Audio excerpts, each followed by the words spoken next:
ওই ব্যক্তিকে আল্লাহ রাব্বুল আলামিন বিভিন্ন পেরেশানি থেকে সারপ্রাইজড হওয়ার মতো এমন এমন পথ বের করে দিবে যে সে চিন্তাও করে নাই। সবার কাছে অনুরোধ, আমার চ্যানেলটি দয়া করে সাবস্ক্রাইব করবেন। কেহই সাবস্ক্রাইব না করে যাবেন না, প্লিজ সাবস্ক্রাইব করুন। তার পেরেশানি থেকে মুক্তির পথ আল্লাহ তাআলা দেখায় দিবেন। ইস্তেগফার কিভাবে করবেন ভাই? ইস্তেগফার এমন একটা আমল, এটা ছাড়া তো আমাদের উপায় নাই ভাই। ইস্তেগফার আমাদের দুনিয়ার পেরেশানি দূর করবে, আখিরাতের পেরেশানি দূর করবে। দুনিয়ার পেরেশানি আমাদের বিপদ আপদ মুসিবত এগুলো, রিজিকের অনটন অভাব এগুলা, আর আখিরাতের পেরেশানি হলো আমাদের পাপ গুনাহ এগুলা। কোরআনে কারিমে আল্লাহ রাব্বুল আলামিন সূরা নূহের মধ্যে আল্লাহ নবী নূহ আলাইহিস সালাম তার সম্পর্কে বলছেন, ফাকুলতু আস্তাগফিরু রাব্বাকুম ইন্নাহু কানা গাফফারা ইউরসিলিস সামাআ আলাইকুম মিদরারা ওয়া ইউমদিদুকুম বিআমওয়ালিন ওয়া বানিন ওয়া ইয়াজআল লাকুম জান্নাতিন ওয়া ইয়াজআল লাকুম আনহারা। তিনি বলেন, আমি বলেছি আমার জাতিকে তোমরা ইস্তেগফার করো, আল্লাহর কাছে ইস্তেগফারটা করতে থাকো।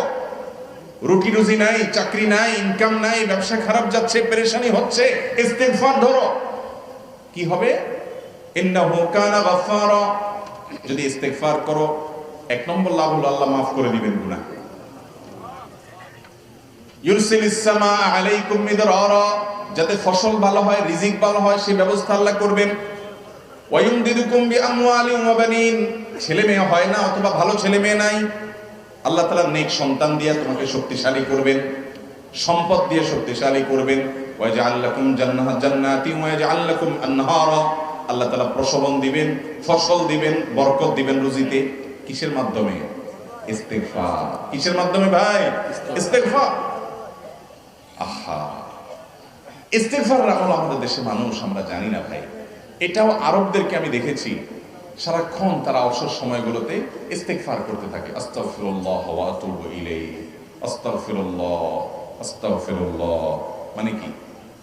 আল্লাহর কাছে আমি ক্ষমা প্রার্থনা করি, আল্লাহর কাছে আমি মাফ চাই, আল্লাহর কাছে আমি তওবা করি, আল্লাহর দিকে আমি ধাবিত হই, আল্লাহর কাছে আমি ফিরে যাই। আস্তাগফিরুল্লাহ, আস্তাগফিরুল্লাহ। আপনি বসে আছেন নিরিবিলি, ভাইরা আমার এখন আর নিরিবিলি বলতে কোনো সময় নেই, এখন আর ফ্রি টাইম নেই, এখন আর আমাদের অবসর টাইম নেই। আস্তাগফিরুল্লাহ কখন বলবো? মোবাইল টিপতে টিপতে টিপতে টিপতে, ফেসবুকের নোটিফিকেশন দেখতে দেখতে দেখতে, লাইক কমেন্ট গুনতে গুনতে আমাদের এখন কোনো ফুরসত নাই। বাহিরে তো নাই, টয়লেটে গেলেও তখন আমাদের ব্যস্ততা মোবাইল নিয়ে, ফেসবুক নিয়ে, ঘুমাইতে গেলেও আমাদের ব্যস্ততা। ও ভাই আমার, অথচ আমার হায়াত শেষ হয়ে যাচ্ছে, আমল নামার শূন্য খালি, ফেসবুক টিপাটিপিতে পরিপূর্ণ। আল্লাহর কাছে কি নিয়ে যাবেন? ইস্তেগফার করবেন তো ইনশাআল্লাহ? অবসর সময় ইস্তেগফার করবেন তো ইনশাআল্লাহ? নিরিবিলি আছেন, একাকী আছেন, ইস্তেগফার চালায় দেন। 10 সেকেন্ড টাইম পাইছেন, ইস্তেগফার শুরু করে দেন। ডাক্তারের কাছে গেছেন, ওয়েটিং এ আছেন, বসে আছেন, ইস্তেগফার করতে থাকেন। সিরিয়াল আছেন কোন কাজে, ইস্তেগফার করতে থাকেন। ডিউটিতে যাচ্ছেন, গাড়িতে, বাইসাইকেলে, বাইকে, যে কোনো ভাবে পায়ে হেঁটে ইস্তেগফার করতে থাকেন। যে কোনো অবসরের সময়গুলোকে ইস্তেগফার দিয়ে পরিপূর্ণ করে দেন। ভাইরা আমার, ইস্তেগফার সকল সমস্যার সমাধান। ইস্তেগফারের ভিতরে সবচেয়ে শ্রেষ্ঠ ইস্তেগফার হলো সাইয়্যিদুল ইস্তেগফার। সাইয়্যিদুল ইস্তেগফারটা যদি মুখস্থ না পারেন, অন্তত লিখিত ভাষণটা পড়েন। সাইয়্যিদুল ইস্তেগফারের যে অর্থ, এটার যে মর্ম, বড় হৃদয়গ্রাহী ভাই, বড় মর্মস্পর্শী। ইমানদার এটার অর্থের দিকে তাকায় যদি পড়ে, তো তার অন্তর না গলে পারে না। আল্লাহুম্মা আনতা রব্বি, হে আল্লাহ আপনি আমার রব, আপনি আমার পালনকর্তা লাগেন, আপনার সাথে আমার এই সম্পর্ক, আমি আপনার গোলাম, আপনি আমার রব, এই সম্পর্কটা আপনার সাথে আছে।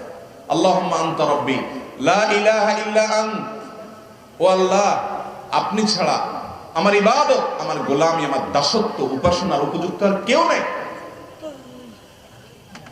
আল্লাহুম্মা আনতা রব্বি লা ইলাহা ইল্লা আন্ত খালাকতানি, আপনি আমাকে সৃষ্টি করেছেন, ওয়া আনা আবদুক, আল্লাহ আমি আপনার গোলাম। দেখেন কিভাবে আল্লাহর সাথে সম্পর্কটার কথা বলা হচ্ছে মহব্বতের সাথে। খালাকতানি ওয়া আনা আবদুক, আল্লাহ আপনি আমাকে সৃষ্টি করেছেন আর আমি আপনার গোলাম। ওয়া আনা আলা আহদিকা ওয়া ওয়া'দিকা মাস্তাতা'তু, আল্লাহ আপনার সাথে যে অঙ্গীকার করেছিলাম, আলাস্তু বিরাব্বিকুম, আপনি জিজ্ঞেস করেছেন, আলমে আরওয়াহাতে আমরা বলেছি বালা, হ্যাঁ আপনি আমার রব।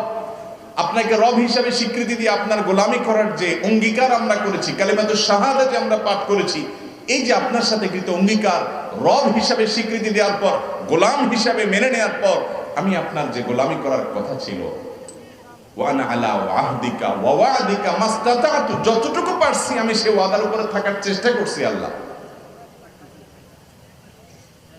ওয়ানা আলা আহদিকা ওয়া ওয়াদিকা মাস্তাতাতু আবুউ লাকা বিনি'মাতিকা আলাই, আল্লাহ আমি স্বীকার করি আপনি আমার প্রতি অনেক নিয়ামত দিয়েছেন, অনেক নিয়ামত দিয়েছেন, এটা আমি স্বীকার করি।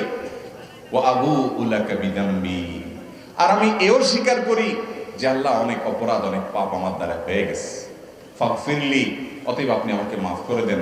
ফাইন্নাহু লা ইয়াগফিরুয যুনুবা ইল্লা আনতা, কারণ আপনি ছাড়া কেউ গুনাহ ক্ষমা করতে পারবে না। আমার অর্থের দিকে লক্ষ্য করে করে, মর্মটা বুঝে বুঝে একটু সাইয়্যিদুল ইস্তিগফার পড়েন, লেখা দেখে দেখে পড়েন, ইউটিউব থেকে দেখে দেখে পড়েন, কিন্তু পড়েন। আল্লাহুম্মা আনতা রাব্বি লা ইলাহা ইল্লা আনতা খালাকতানি ওয়া আনা আবদুকা ওয়া আনা আলা আহদিকা ওয়া ওয়া'দিকা মাস্তাতা'তু আউযু বিকা মিন শাররি আবুউ লাকা বিনি'মাতিকা আলাইয়া ওয়া আবুউ লাকা বিযামবি ফাগফিরলি ফাইন্নাহু লা ইয়াগফিরুয যুনুবা ইল্লা আনতা। এটা হলো বড় ইস্তিগফার। এত বড় ইস্তিগফার পড়তে পারেন না, কোনো পেরেশানি নেই, কোনো অসুবিধা নেই। সবচেয়ে ছোট ইস্তিগফার হলো আস্তাগফিরুল্লাহ, আস্তাগফিরুল্লাহ, আস্তাগফিরুল্লাহ। আল্লাহ আপনার কাছে ক্ষমা চাই, কত ভুল হয়ে যায়, কত অন্যায় হয়ে যায়। ভাইরা আমার, এটা হলো রিমুভার। ভুল করে কিছু লিখছেন, রিমুভ করে ফেলছেন, শেষ হয়ে গেছে। আপনি ঘন ঘন ইস্তিগফার করতে থাকেন, অগণিত ভুল হয়, অগণিত ত্রুটি হয়, বারবার ইস্তিগফার এগুলোকে সবগুলোকে শেষ করে দেয়। ভাইরা আমার, নিরাপত্তা এনে দেয়। আল্লাহ কোরআনে কারিমে বলেছেন যে আপনার রব আপনার কওমের প্রতি আযাব নাযিল করবেন না যদি আপনি থাকেন। আর যদি তারা ইস্তিগফারে রত রাখে, তাহলে গণ আযাব আল্লাহর পক্ষ থেকে আসবে। অতএব ভাইরা আমার, ইস্তিগফার বেশি বেশি করতে হবে। 6টা আমল, 6টা জিকির, দোয়া হলো শত শত হাজার দোয়া এবং জিকিরের সান্নিধ্যে। দ্বিতীয়টা হলো ইস্তিগফার। চেষ্টা করবো ইনশাআল্লাহ ইস্তিগফার করার, চলতে ফিরতে আস্তাগফিরুল্লাহ ওয়া আতুবু ইলাইহি, অথবা শুধু আস্তাগফিরুল্লাহ। আরেকটা ইস্তিগফার হাদিসে বর্ণিত, আস্তাগফিরুল্লাহাল্লাযী লা ইলাহা ইল্লা হুয়াল হাইয়ুল কাইয়্যুম ওয়া আতুবু ইলাইহি ওয়া লা হাওলা ওয়া লা কুওয়াতা ইল্লা বিল্লাহ। এটাও ইস্তিগফার। তাহলে একটা বড় ইস্তিগফার, একটা মিডিয়াম, একটা ছোট, যার যেটা সুবিধা হয় এটা পড়েন। বড়টা হলো সাইয়্যিদুল ইস্তিগফার, সবচেয়ে শ্রেষ্ঠ ইস্তিগফার যেটা হাদিসে বর্ণিত হয়েছে। সাইয়্যিদুল ইস্তিগফার নবীজি সকাল সন্ধ্যা পাঠ করতেন, বিভিন্ন সময় পাঠ করতেন, রাতে পাঠ করার কথা বলতেন। সাইয়্যিদুল ইস্তিগফার পাঠ করলে আল্লাহ রাব্বুল আলামিন ওই দিনে, ওই রাতে, ওই ব্যক্তি মারা গেলে তার সব গুনাহ খাতা মাফ করে তাকে জান্নাত দিবেন ইনশাআল্লাহ। অতএব ভাইরা আমার, সাইয়্যিদুল ইস্তিগফার সবচেয়ে বড়, আস্তাগফিরুল্লাহাল্লাযী লা ইলাহা ইল্লা হুয়াল হাইয়ুল কাইয়্যুম ওয়া আতুবু ইলাইহি ওয়া লা হাওলা ওয়া লা কুওয়াতা ইল্লা বিল্লাহ। এটা হলো মাঝারি ধরনের। আর সবচেয়ে ছোট ইস্তিগফার হলো আস্তাগফিরুল্লাহ ওয়া আতুবু ইলাইহি। তাহলে 6 আমলের কয়টা গেল? 2টা। প্রথমটা হলো দুরূদ, আর দ্বিতীয়টা হলো ইস্তিগফার। নাম্বার 3, এটা আমাদের বেশিরভাগ মানুষ জীবনে হয়তো শুনেনও নাই, অনেকে হয়তো শুনছেন, আমল করা হয় না। খুব সীমিত সংখ্যক আল্লাহর বান্দার আমলের তৌফিক হয়। সেটা হলো ইয়া যাল জালালি ওয়াল ইকরাম। এটা একটা জিকির, আল্লাহ তাআলাকে ডাকা, আহ্বান করা, এটাই জিকির। ইয়া যাল জালালি ওয়াল ইকরাম। নবী করিম সাল্লাল্লাহু আলাইহি ওয়াসাল্লাম বলেছেন, আলিজু বিয়া যাল জালালি ওয়াল ইকরাম।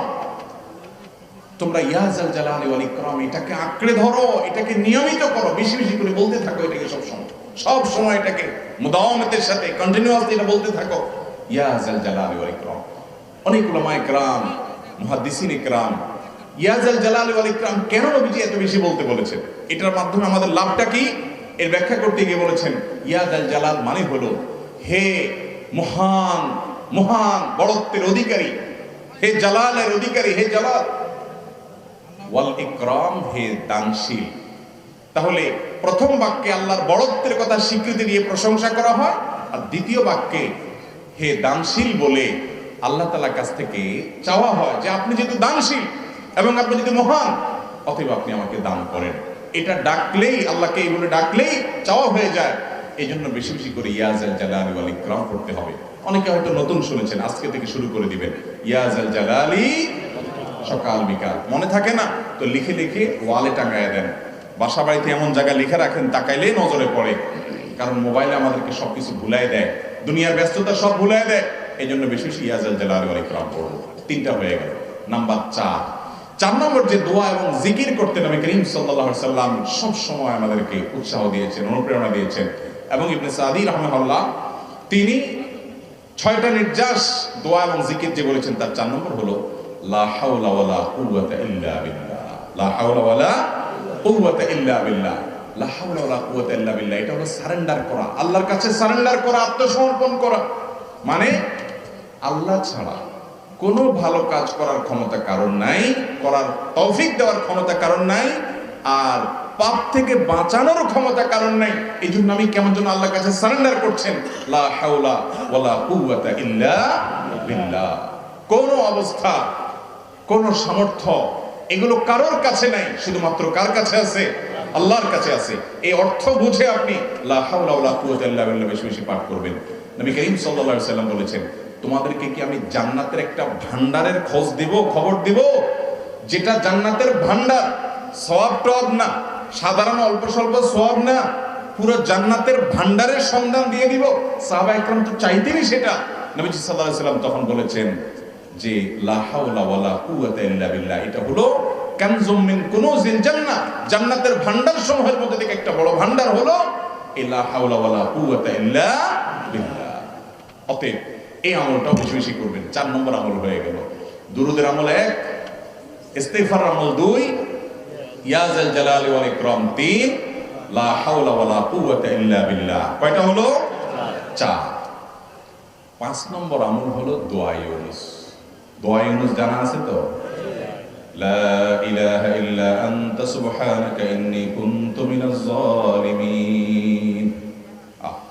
ভাইরা আমার, অর্থের দিকে তাকায়া মাঝে মধ্যে মোবাইল টোবাইল সব ফালায় রেখে একটু আল্লাহর সাথে কথা বলবে, আল্লাহর সাথে একটু কানেক্টেড হওয়ার। চাইলে একটি লাইক দিয়ে ফেসবুকে দেখে থাকলে ফলো করুন।